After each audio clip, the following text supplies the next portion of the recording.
مؤذن کی اجرت کا ٹھیک ہے شاباش، یعنی اذان دینے پر تعین اجرت لینے کا بیان، ٹھیک ہے، اذان دینے پر اجرت دینے کا بیان، یہ بھی یا پھر جو امام کے کچھ شرائط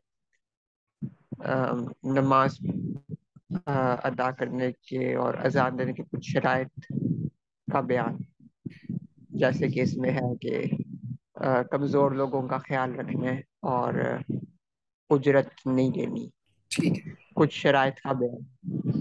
ٹھیک ہے، بالکل صحیح ہے۔ تو اس میں سے فوائد اگر ہم نکالیں تو پہلا فائدہ یہ ہے کہ امامت طلب کرنا۔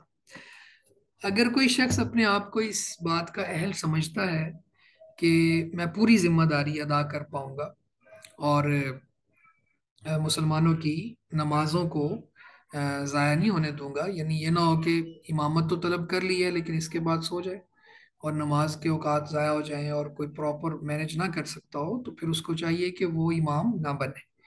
تو جو ذمہ داری کا احساس رکھتا ہے تو وہ پھر یہ امام بن سکتا ہے یہ بات۔ دوسری بات یہ ہے کہ جیسے بھی یہ بھائی کہہ رہے تھے کہ وقت دے بِأَضْعَفِهِمْ سے یہ سمجھ آتی ہے کہ امام کو چاہیے کہ اپنے مقتدیوں کا خیال رکھے، یعنی ان میں کمزور بھی ہوں گے، اور بھی روایات ہم پڑھیں گے آگے انشاءاللہ تعالی کہ اس میں ضعیف بھی ہوتے ہیں، مریض بھی ہوتے ہیں، اور بچوں والی مائیں بھی ہوتی ہیں، یعنی کیونکہ عورت کو مسجد میں جانے سے منع نہیں کیا جا سکتا، اللہ کے نبی صلی اللہ علیہ وسلم کا فرمان ہے لا تمنعوا اماء اللہ المساجد، اللہ کی بندیوں کو مسجدوں میں جانے سے منع نہ کرو۔ تو عہد نبوی میں تو خواتین مسجدوں میں آتی تھیں تو بچے بھی ہوتے تھے، تو اس لیے پھر یہ ساری باتیں ان کا خیال رکھنا بہت ضروری ہے۔ اور اسی طرح یہاں پہ یہ بات بھی سمجھ آتی ہے کہ وَاتَّخِذْ مُؤَذِّنًا لَا يَأْخُذُ عَلَىٰ أَذَانِهِ أَجْرًا، کہ ایسا مؤذن اختیار کرو کہ جو اپنی اذان پر اجرت نہ رکھتا۔ اس سے دو باتیں ثابت ہوتی ہیں، ایک بات تو یہ ثابت ہو رہی ہے کہ امام کو اختیار دیا جانا چاہیے کہ وہ مؤذن کا انتخاب کرے، یعنی ہمارے یہاں پہ جو مساجد میں ٹرینڈ ہے وہ یہ ایسا نہیں ہے، امام کو کی حیثیت جو شریعت نے متعین کی ہے اور جو حیثیت اس کو اسلام نے دی ہے وہ ہم نہیں دیتے۔ ہمارے ہاں امام ایک ملازم کی حیثیت رکھتا ہے، حالانکہ امامت جو ہے یہ بہت اعلیٰ منصب ہے۔ تو یہاں آپ دیکھ لیں کہ امام بنانے کے بعد اللہ کے رسول نے یہ نہیں فرمایا کہ فلاں بندہ آ جائے اس کو میں مؤذن بناتا ہوں، یعنی آپ نے پھر ڈائریکٹ ہونا چھوڑ دیا، آپ نے کہا کہ آپ نے مؤذن رکھنا ہے اور ایسا مؤذن رکھیں کہ جو اپنی اذان پر اجرت نہیں لیتا۔ تو اب یہاں سوال پیدا ہوتا ہے کہ اذان پر اجرت لی جا سکتی ہے یا نہیں؟ جی آپ میں سے کوئی بتانا چاہے؟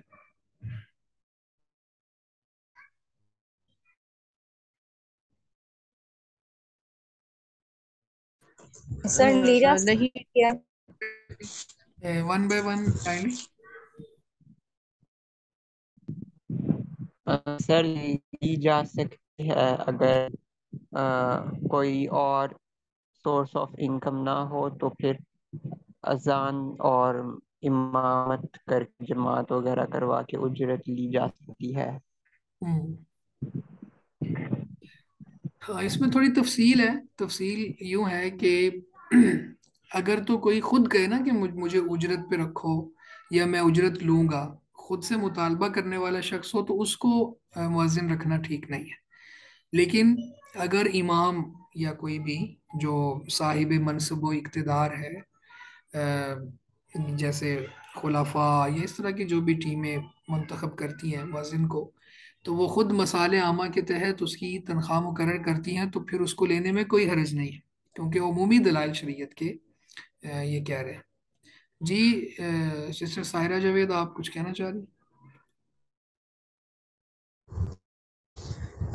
جی میں اسی کے متعلق جواب دینا چاہتی تھی کہ نہیں چاہیے۔ اب یہ ہے کہ اگر آپ یہ کہہ رہے ہیں کہ اس میں جو ہے وہ اگر کوئی اصول رول کے تحت اور ان کو دیں تو وہ پھر یہ تو پھر حدیث کے تھوڑا منافی ہو گیا نا، کہ جب وہ امام کو بھی یہی تاکید کر رہے ہیں کہ پھر آپ اس کے جو ہے نا یہ دیکھیں کہ وہ پھر